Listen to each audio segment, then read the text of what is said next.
तो फिर से अगर आपने पिछली क्लासेस मेरी अटेंड करी है, रेशनल फंक्शन के ऊपर जो अपना क्लास है जिसमें हमने डोमेन रेंज पढ़ना सीखा था, कैसे सॉल्व करना है उसको सीख रखा है। अगर उसको हमें सही तरीके से हमने सीखा प्रॉपर कंसेप्ट के साथ, तो आप कोई भी क्वेश्चन उस तरह से आया तो आप कर सकते हो। ठीक है, आगे जितने भी टाइप के क्वेश्चन बन सकते हैं डोमेन और रेंज पे मैं सब कुछ बताऊंगा आपको, ताकि आपसे एक एक क्वेश्चन बन जाए। ठीक है, तो आपको क्या करना है, ये क्वेश्चन लिखा हुआ है और इस क्वेश्चन को समझते हैं हम लोग। यहाँ पे लिखा हुआ है कि अगर f(x) का वैल्यू √x और gx का वैल्यू √1 - x है, तो आपको क्या बताना है, common domain of this one, this one, this one और दिस वन। यानी कि इसका क्या डोमेन आएगा, इसका क्या डोमेन आएगा, इसका क्या डोमेन आएगा और इसका क्या डोमेन आएगा, उन सभी डोमेन का जो कॉमन हिस्सा आएगा वही हमसे आंसर में पूछा हुआ है। ठीक है बात। तो इस क्वेश्चन में एक पार्ट हम नया सीखेंगे जिसको मैं डिस्कस करने वाला था, बट बेटर है कि हम लोग उसको क्वेश्चन में डिस्कस कर लेते हैं। ठीक है, वो डेली लेक्चर्स में उसको अटेंड नहीं करेंगे, मैं क्वेश्चन में ही समझा दे रहा हूं। तो बात दरअसल ये है बच्चों, अगर आपके पास 2 या 2 से ज्यादा फंक्शंस ऐड हुए हैं, मल्टीप्लाई हुआ है, डिवाइड हुआ है या प्रोडक्ट है उनका, जैसे यहाँ पे लिखा हुआ है 2 फंक्शन का एडिशन है ना, फंक्शन एफ और फंक्शन जी का एडिशन, सब्ट्रैक्शन है, मल्टीप्लिकेशन है और डिवीजन है। तो कंडीशन ये होता है, अगर इनका डोमेन फाइंड आउट करना है आपको, तो क्या होता है कि हमारे पास ये जो दोनों फंक्शन है सभी के लिए सेम प्रोसेस फॉलो होता है कि अगर 2 फंक्शन, 2 या 2 से ज्यादा भी हो सकते हैं, ऐसा नहीं केवल 2 ही फंक्शन हो सकते हैं, 2 या 2 से ज्यादा फंक्शन है, अगर सभी में कुछ एडेड है, कुछ मल्टीप्लाइड है, कुछ सब्ट्रैक्ट किए गए हैं, कुछ डिवाइड में है, तो आपको क्या करना है, एक एक फंक्शन का, सिंगल फंक्शन का डोमेन फाइंड आउट करना है। ठीक, सभी का सिंगल डोमेन फाइंड आउट करना है। सिंगल डोमेन फाइंड आउट करने के बाद सभी वैल्यूज का कॉमन ले लेना है। यानी कि अगर मुझे इसका डोमेन फाइंड आउट करना है तो मैं क्या करूंगा, f का डोमेन फाइंड आउट करूंगा, फिर g का डोमेन फाइंड आउट करूंगा, फिर दोनों का कॉमन ले लूंगा, वही हमारा फाइनल आंसर होगा। सिमिलर इसका डोमेन निकालूंगा, दोनों का कॉमन निकालूंगा, वही हमारा फाइनल आंसर होगा। दैट मीन्स हम वो आंसर लेते हैं जो दोनों को सेटिस्फाई करे। अगर मेरे को इससे बात करनी है तो मैं बोलूंगा f का डोमेन निकालो, g का डोमेन निकालो, दोनों का कॉमन जो होगा वही होगा आंसर। यानी इस क्वेश्चन में बात करी जाए, अगर हमसे पूछ रहा है, मैं पूछूं तो ये क्वेश्चन भी वही पूछ रहा है सॉल्यूशन, ये भी सॉल्यूशन वही पूछा, ये भी सॉल्यूशन वही पूछा और ये भी सॉल्यूशन वही पूछा। मतलब मुझे क्या करना है, सभी केसेस में डोमेन फाइंड आउट करना है, कॉमन डोमेन, और कॉमन डोमेन के बाद जो यहां से आएगा, जो यहां से आएगा, जो यहां से आएगा और जो यहां से आएगा, फिर उनका कॉमन ले लेना है। तो 1 बाय 1 हम सारी चीजें समझते हैं। सबसे पहली बात, अगर मैं फर्स्ट केस की बात करूं, फर्स्ट केस में अपने पास क्या है, f + g।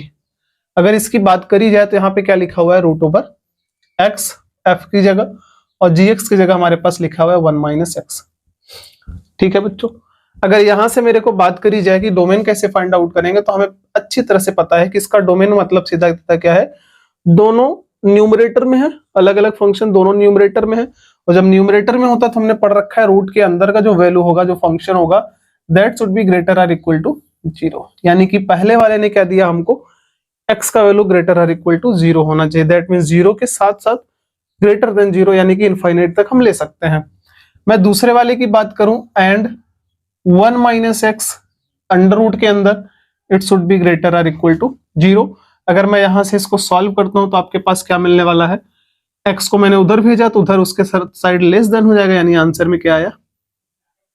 अब हमको पता है कि अगर फाइनली इसका डोमेन फाइंड आउट करना है तो हम क्या बोलेंगे, इसका डोमेन कितना आएगा, आप बोलोगे डोमेन बिलोंग्स टू, तो क्या करोगे आप, दोनों का कॉमन लोगे।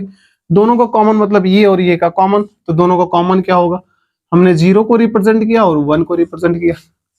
इसने बोल रखा है कि 0 को इंक्लूड कर लो, साथ में इससे ग्रेटर ले लो। इसने बोला 1 को इंक्लूड कर लो, साथ में 1 से छोटा ले लो। तो बच्चों कॉमन कितना है, अगर मैं बात करूं तो कॉमन यही हिस्सा आया, यहां से लेके ये हिस्सा कॉमन आ रहा है, दोनों में आ रहा है ना, ये हिस्सा कॉमन आ रहा है, यानी कि यहां से मेरे जो डोमेन मिल रहा है वो क्या मिल रहा है, 0 से लेके 1। बातें क्लियर है। अच्छा, यहां से मैं अगर एक छोटी सी बात करना चाहूँ या शॉर्टकट लेना चाहूँ, आप सोच के देखो। अब अगर इसको निकालना चाहोगे तो यहाँ पे माइनस होगा, यहाँ पे माइनस, प्रोसेस तो वही होगा। अभी भी मैं इसको अलग से सॉल्व करूंगा, इसको अलग से सॉल्व करूंगा, आप बोलोगे फिर से यही आंसर आएगा, फिर साथ में इसके लिए वही आंसर आएगा, फिर दोनों का कॉमन निकालोगे यही आंसर आएगा। मतलब मैं बात करूं, इसका भी वैल्यू क्या आने वाला है, ये आएगा। अच्छा, मैं इसकी बात करूं अगर बच्चों, तो सोच के देखो, इसमें भी वही आने वाला है। अगर आपसे बात करी जाए सेकेंड थर्ड पार्ट के, मैंने बोला f × g, दैट मीन्स आप क्या बोलोगे, √x into root 1 minus x. मैंने बोला कि दोनों को अलग अलग ही सॉल्व करो, बेटर यही रहेगा, कंसेप्ट आप इधर उधर मत करो अपना। मैं पहले इसको सॉल्व करता तो यही वैल्यू आता, मैं फिर इसको सॉल्व करता तो यही वैल्यू आता, फिर मैं दोनों का कॉमन लेता तो यही वैल्यू आता, यानी कि इसका भी डोमेन कितना आएगा अपने पास, बिलोंग्स टू 0 से लेके 1। बातें इतनी क्लियर है? मतलब मैं देखूं तो फर्स्ट सेकेंड और थर्ड तीनों का डोमेन सेम सेम आया। अगर मुझे इन तीनों का कॉमन पूछता, इन दोनों का कॉमन क्या आएगा, यही आएगा कि ये तो तीनों में है। अगर ये तीनों में है तो तीनों में कॉमन यही आएगा। बट हम बात पता करते हैं इस फोर्थ वाले की। तो अगर आप फोर्थ वाले की पता करना चाहोगे तो सोचो f बाई जी है ना, तो क्या हो जाएगा, डिनोमिनेटर में x, सॉरी न्यूमरेटर में x और यहाँ पे क्या होगा 1 माइनस एक्स। बातें क्लियर? अब इसमें जब बात करी जाए तो मैंने इसके बारे में आपको डिस्कस किया है पिछले लेक्चर में। मैंने बोला है वहां से कि बच्चों जब रूट का क्वेश्चन यानी इरेशनल फंक्शन न्यूमरेटर में आता है तो न्यूमरेटर में वाले केस में हम x जो भी फंक्शन की जगह रहेगा उसको ग्रेटर आर इक्वल टू 0 दोनों लेंगे ना, ग्रेटर पॉजिटिव भी होगा साथ में 0 भी हो सकता है। बट अगर रूट का जो फंक्शन लिखा हुआ है वो डिनोमिनेटर में है तो उसका मतलब अब की बार वो केवल और केवल क्या होगा, पॉजिटिव होगा, ना कि 0 हो सकता है, क्योंकि 0 किया आपने तो वैल्यू क्या होगा, नॉट डिफाइन, यानी मैं इसको अब 0 नहीं ले सकता, अब ये केवल और केवल क्या हो सकता है, पॉजिटिव। अगर यहां से बात करी जाए तो इसका वैल्यू क्या मिलने वाला, ओनली लेस देन 1। ठीक है, मैंने दोनों का कॉमन निकालना चाहा तो यहां से 0, यहां से 1, और इस 0 का मतलब है 0 को इंक्लूड करो, साथ में इससे बड़ा ले लो। इसका मतलब है 1 को इंक्लूड मत करो, 1 को इंक्लूड नहीं करना है, साथ में इससे छोटा ले लो। अब सोचा कॉमन पूछा जाए तो कॉमन कितना आ रहा है हमारे पास, ये आ रहा है, यानी मुझे इसका डोमेन अगर पूछा जाए तो इसका डोमेन आएगा बिलोंग्स टू 0, इसमें भी है, इसमें भी है, इंक्लूडेड है। 1 इसमें है बट 1 इसमें इंक्लूडेड नहीं है, यानी कि यहाँ पे 1 को इंक्लूड नहीं करना है। बातें क्लियर? अब सीधा सीधा हमें आंसर दिख रहा है कि अगर मुझे चारों में कॉमन चाहिए, चारों का कॉमन डोमेन, तो ये और ये का कॉमन कितना आएगा, इसमें 0 से लेके 1 तक पूरा है, 0 से लेके 1 तक पहला है, उसमें भी 0 से लेके 1 तक पूरा है, बट इसमें 1 नहीं है। तो कॉमन का बात करेंगे तो कितना आएगा, यही कॉमन आएगा सब में, यानी फाइनल आंसर हमारा जो डोमेन का आएगा, फाइनल आंसर कि डोमेन सभी कॉमन फंक्शंस का कितना हो जाएगा, domain of this one is 0 से लेके 1।